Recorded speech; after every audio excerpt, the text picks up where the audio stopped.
And how can I be even more expressed in my love, in my pleasure, in my happiness, in my yearning for unity?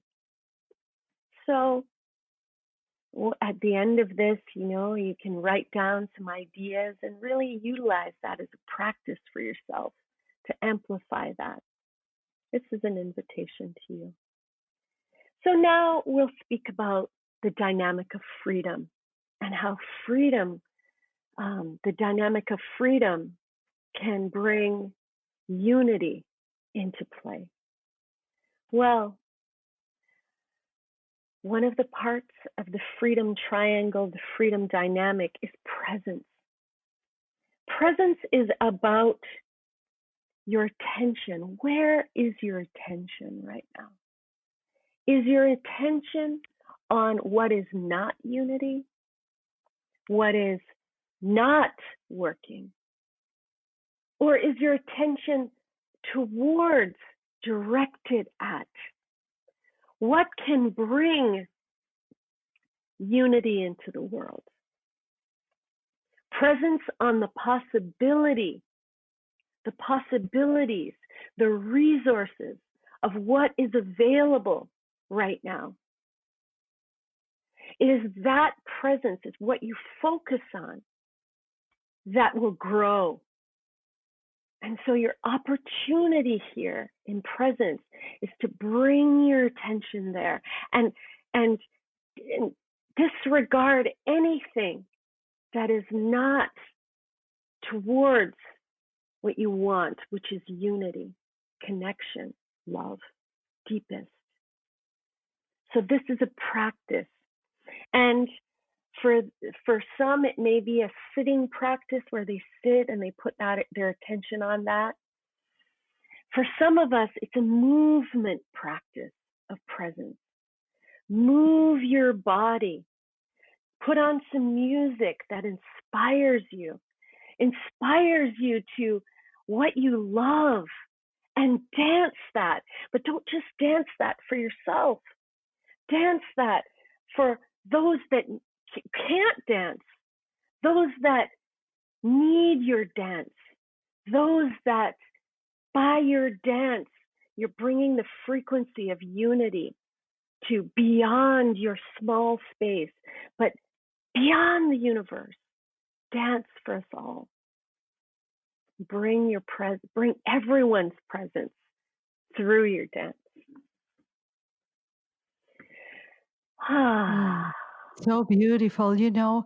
As you speak of this, I the only frequency or the energy I feel, and maybe we can go a little bit in this dance. I do feel the dance. It's the tantric dance that there's always foreplay in the universe, right? There's always foreplay with the divine. There's foreplay, play, song, dancing.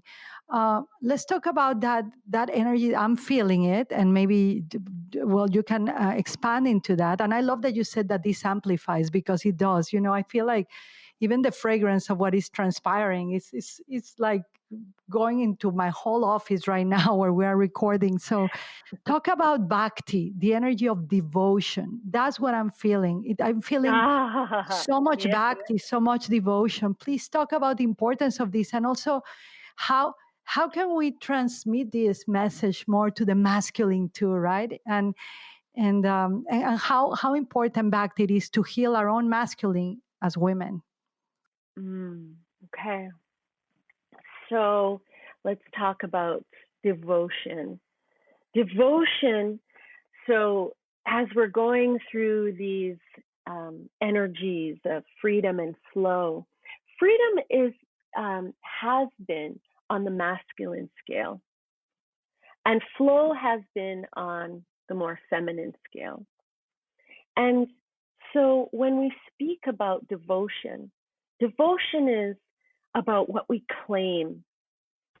We claim what we stand for is devotion.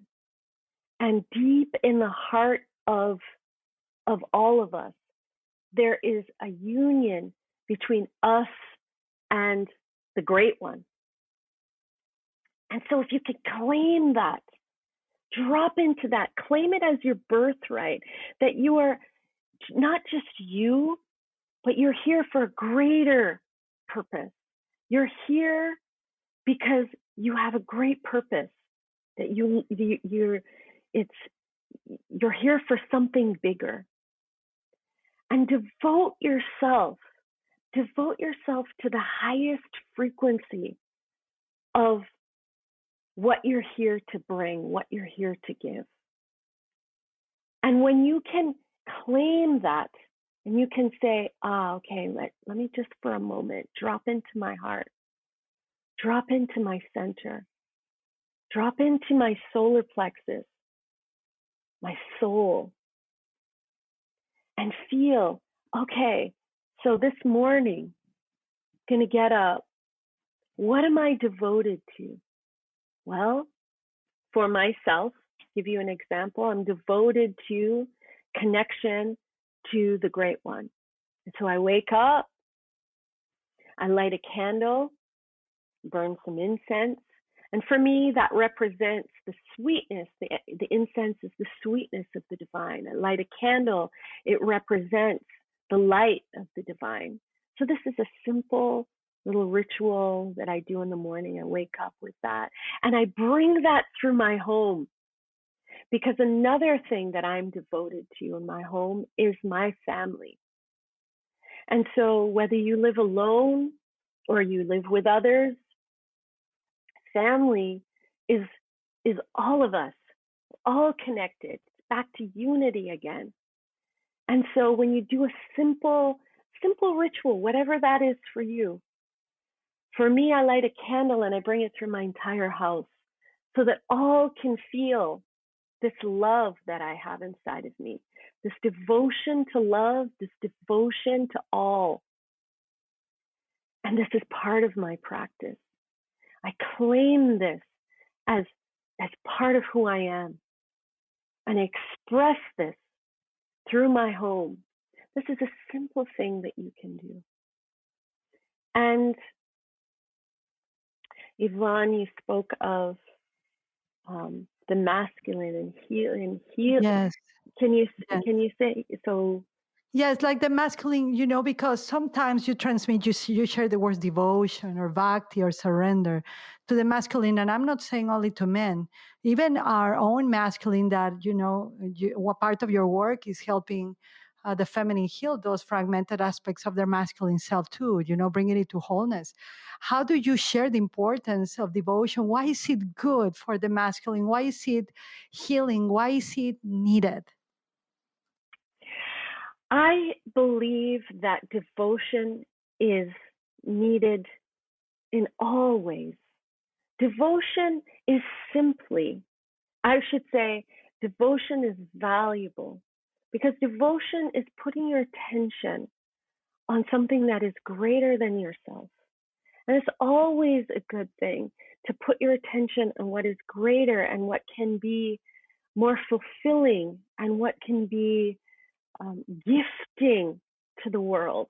Because the only thing that you can take with you, when we speak about the masculine part in all of us, the masculine part in all of us is getting to the other side, getting, having a goal, having a direction, and being able to reach that goal. The masculine in all of us has a something, a finish line to get to, and it's like do everything we can to get to that side. Well, devotion is about the journey to the other side and how it can be pleasurable, how it can actually serve and nourish the journey to absolute freedom. And so devotion is taking a moment to smell the roses along the way, taking a moment to realize why are we doing this? Why are we taking the journey? Why is it valuable that we get to the other side? That why, devoting yourself to that why, will make the journey to the other side that much sweeter. Oh, wow. That is So the this, yeah, possibility. I feel like floating. I feel like in an ocean. And, I think that not, I don't think, I'm feeling it, more, my mind is like so quiet. There's the transmission of love and the transmission of oneness and of bhakti, of devotion, of freedom, flow and surrender, which is part of this trifecta, of this divine inverse triangle, feminine triangle, right? Where heaven is our foundation and delivered to earth. I really feel this is medicine for the future, Suzanne. I know in spirituality, we always speak about all there is now, but the now expands, right? The now births. The now is the womb for the future generations, for the extension of the divine, always creating and recreating herself, himself, and birthing new galaxies, new black holes, new opportunities, new narratives, new stories. And I really feel that what you are sharing is so healing, that helps us get out of this pendulum. Not even get out, because even thinking getting out is like effort. There's an effortless, as you said, it's an effortless flow where everything happens. So I know we're coming out almost to close this masterclass that you just gifted us all. What is just like, what is the thing, not the thing, but the frequency, the energy, besides devotion and all of that, or maybe that's it, that you feel it's needed nowadays with all the narratives going on in the world right now, of blues and red, kind of the matrix, right? Of vaccines, not vaccines, of so much humanity, tragedies, or lack of freedom of speech, or, kind of disrespect to human rights going on. It's a pendulum. What do you, as Suzanne, in your blueprint essence, as oneness of the divine, as the feminine, what is your mother side, your woman side, your instinct says that humanity, in your perspective and in your wisdom, what is the medicine we need right now? Well, I will end it with the final piece to the freedom dynamic relationship of unity. And the final piece is about penetration. And penetration is about your word being law, your word completing cycles, being in integrity, coming from yourself first. The war is not outside yourself. There is not a war inside. There is not a war on the outside if there is not a war on the inside. Oh my gosh, yes. Yes. If what you say is unity, is what you want, if what you say is love that you want, if what you say is freedom and flow is what you want, and devotion is who you are, then in order for that to be expressed into the world, this must be so from you. You must first be the example that you wish to see in the world. We have so much to do within ourselves. When we can truly stop for a moment and look inside and ask ourselves, are we living that which we wish to see in the world? And if there is room, and there should be for all of us, because we're alive and we're human, if there is room to grow, let us grow ourselves. Let us develop. Let us listen to podcasts such as Yvonne's.